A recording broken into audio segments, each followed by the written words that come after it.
अस्सलाम वालेकुम व्यूवर्स, आज मैं आपके साथ शेयर करूंगी बिना चाशनी के बहुत ही मज़े का ज़र्दा बनाने की रेसिपी। पतीली को मैंने फ्लेम पे रखा और उसमें मैंने डाल दिया है हाफ़ कप ऑयल ले लें या देसी घी ले लें। सब्ज़ इलायचियाँ उसमें मैंने डाल दी हैं 2 से 3 अदद तोड़ के।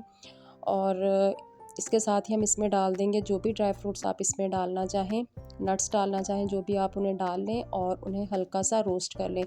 रोस्ट करने से थोड़े से क्रंची हो जाते हैं और उनका फ्लेवर जो है वो और ज़्यादा मज़े का आता है। तो लाइट सा उसे हम गोल्डन कर लेंगे।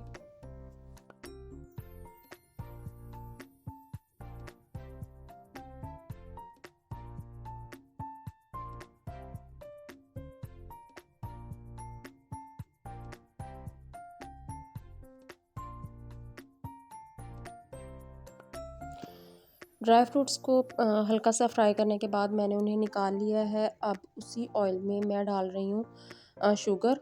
शुगर मैंने इसमें राइस के अकॉर्डिंग ली है। मैंने तकरीबन 1 ग्लास राइस लिए हैं तो उसके लिए मैं हाफ़ ग्लास जो है वो शुगर डाल रही हूँ।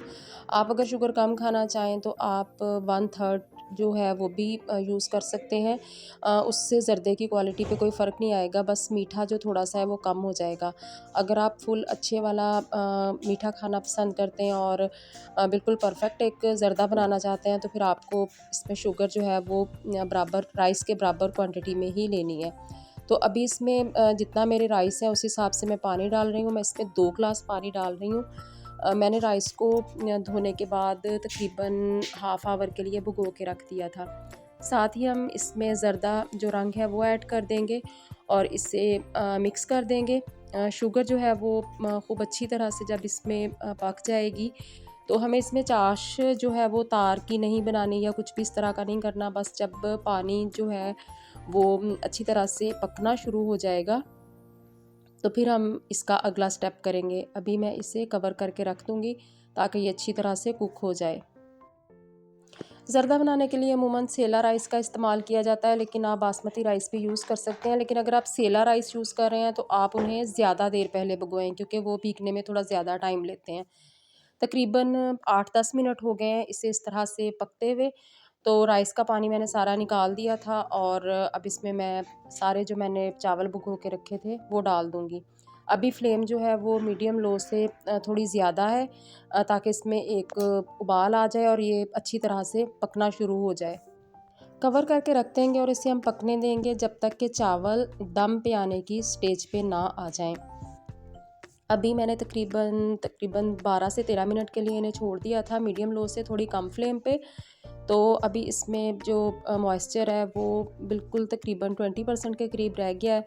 तो अभी इसमें मैंने जो ड्राई फ्रूट्स निकाले थे फ्राई करने के बाद वो भी डाल दिए हैं और चमचम गुलाब जामुन अपनी अपनी पसंद से आप अगर मीठा डालना चाहें तो इसमें जो स्वीट है वो ऐड कर सकते हैं। ये बहुत ही मज़े का लगता है, ज़र्दे के फ्लेवर को बढ़ा देता है और देखने में भी अच्छा लगता है। तो आप अपनी पसंद से डालना चाहें तो डाल लें। इसमें आप मावा यानी खोया भी डाल सकते हैं और बॉयल एग भी डाल सकते हैं, आपकी अपनी चॉइस है।